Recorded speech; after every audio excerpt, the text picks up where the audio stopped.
In 2021, a team of geneticists at the University of Tokyo published results from the largest genetic study ever conducted on Japanese populations.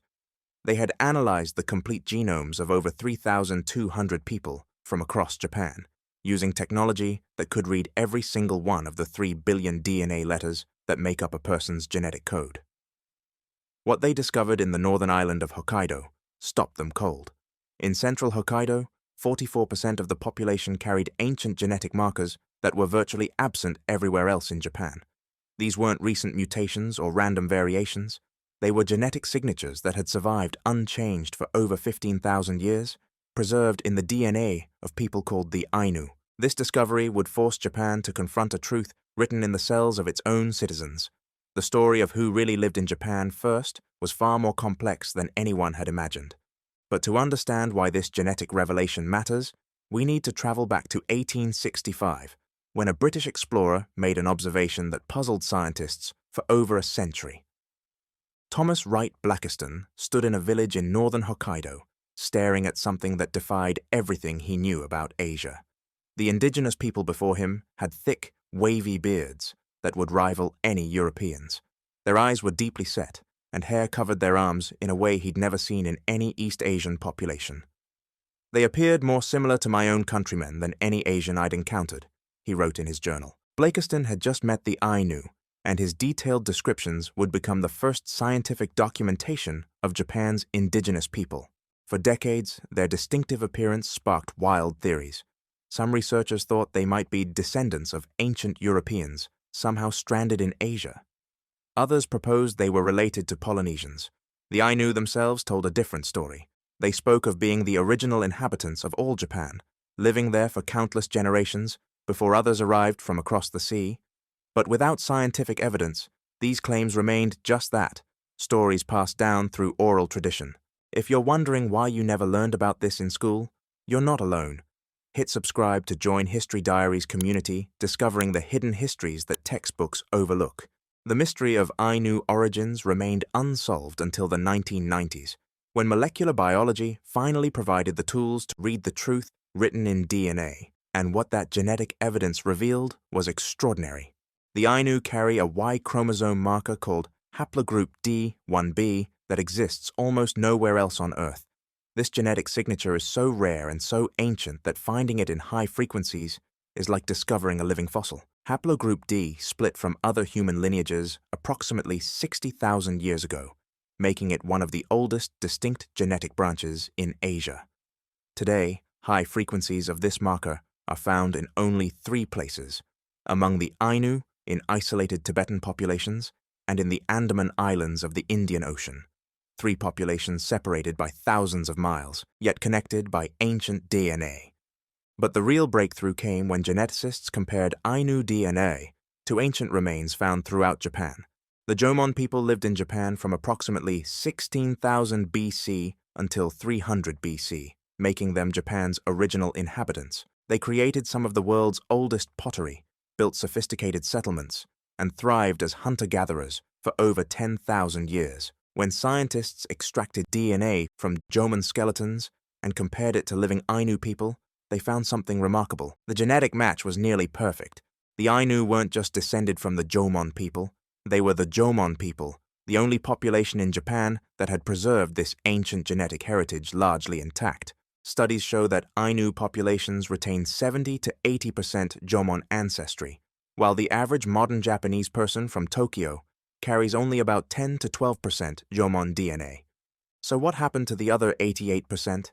That's where the story takes a dramatic turn. Around 900 BC, new people began arriving in Japan from the Korean peninsula and coastal China. These Yayoi migrants, as archaeologists call them, brought revolutionary technologies: wet rice farming, metalworking, and new social structures. Rice agriculture could support far larger populations than hunting and gathering, and within several centuries, the Yayoi population exploded. Genetic evidence shows this wasn't a peaceful blending of cultures. Y chromosome studies reveal that haplogroup O, dominant in Korea and China, makes up over 50% of modern Japanese male lineages. This marker is virtually absent in Ainu populations. The pattern is striking. In Western Japan, Closest to the migration route from Korea, haplogroup O reaches 60%. As you move northeast, it decreases. In northern Tohoku, it's around 40%. In Hokkaido, among people with Ainu ancestry, it drops below 10%. But the Yayoi transformation had a geographical limit. As rice farmers spread across Japan's main islands, they found the southern regions perfect for their agricultural lifestyle. The warm, fertile valleys were ideal for rice cultivation. But the further north they went, the harder it became. The cold, mountainous terrain of northern Honshu, and especially Hokkaido, was completely unsuited for wet rice farming with ancient techniques. This created a genetic boundary. While most of Japan underwent massive demographic transformation through intermarriage and population replacement, the Jomon people in the north remained isolated. The Ainu became, essentially, a genetic time capsule, preserving DNA that was disappearing everywhere else in the archipelago. For over 2,000 years, this arrangement held. The Ainu continued their hunting and gathering lifestyle in Hokkaido and the northern territories, while the south developed agriculture, cities, and eventually a unified state. Two different worlds existed on the same island chain, separated by geography, genetics, and vastly different ways of life. That separation ended in 1869, when Japan's new Meiji government turned its attention to Hokkaido. The island was rich in resources that modernizing Japan desperately needed, but it was inhabited by people who didn't fit the government's vision of a unified, homogeneous nation. The solution was systematic assimilation. The Hokkaido Former Aborigines Protection Act of 1899 initiated policies designed to transform the Ainu into Japanese citizens by erasing their distinct identity. Traditional lands were confiscated and given to Japanese settlers who flooded into Hokkaido by the thousands. Ainu children were required to attend Japanese schools, where speaking their native language was forbidden. The sacred tattoos that Ainu women had worn for millennia were banned. Religious ceremonies were outlawed as primitive superstition. Many Ainu were forced to abandon hunting and gathering for farming, but were often given the worst, least fertile land that Japanese settlers didn't want. By the mid-20th century, speaking Ainu or practicing traditional customs had become marks of shame that many families tried desperately to hide. The cultural damage was devastating.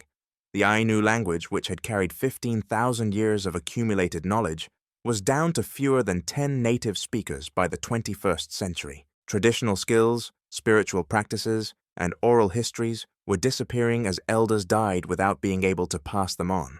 But there was one thing that assimilation policies couldn't erase: DNA. The 2021 genetic study that opened this story revealed something the researchers hadn't expected. Even after 150 years of forced assimilation and intermarriage, distinct Ainu genetic markers had not only survived, they had thrived in certain regions. That 44% Jomon ancestry in central Hokkaido represented tens of thousands of people, many of whom had no idea they carried this ancient genetic heritage. The study also revealed unexpected connections across the Pacific. Ainu DNA shows distant links to indigenous Siberian populations like the Nivsh and Ulchi, suggesting ancient contact and trade across the Sea of Okhotsk. Even more intriguingly, some genetic markers hint at deep ancestral connections to the first peoples who crossed into the Americas, though these links stretch back tens of thousands of years to shared origins in ancient Asia. In 2008, after decades of activism, Japan finally recognized the Ainu as indigenous people. This recognition, though long overdue, sparked a cultural revival. Young people who grew up thinking they were fully Japanese began taking DNA tests and discovering Ainu ancestry. Language revitalization programs started working with the few remaining native speakers to create dictionaries and teaching materials. The Upopoi National Ainu Museum, opened in 2020, has helped bring Ainu culture and history to national attention. But the revival faces enormous challenges. With fewer than 10 fluent speakers remaining, all elderly, the Ainu language may not survive another generation as a living tongue. Traditional knowledge about medicinal plants, navigation techniques, and spiritual practices continues to disappear faster than it can be documented. What makes the Ainu story so powerful is what it reveals about history itself. For over a century, Japan maintained a narrative of ethnic homogeneity, a single people inhabiting their islands since time immemorial. But DNA doesn't lie. The genetic evidence shows that Japan, like virtually every nation on Earth, was shaped by migrations, mixing, and the meeting of different peoples.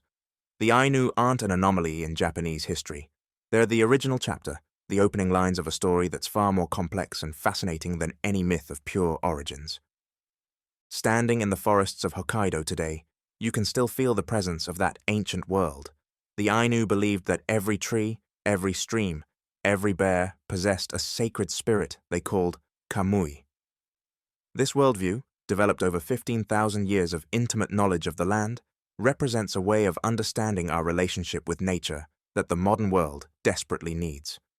The Ainu carry in their cells a genetic library of human prehistory, preserving markers from some of the first successful migrations across Asia. Their story reminds us that survival isn't just about numbers or power. It's about the resilience of identity, the strength of culture, and the truth that lives in our DNA, waiting patiently to be read. If this journey into Japan's hidden genetic history fascinated you, let me know in the comments what ancient populations you'd like History Diary to explore next, and hit subscribe because there are countless more forgotten stories written in DNA waiting to be discovered.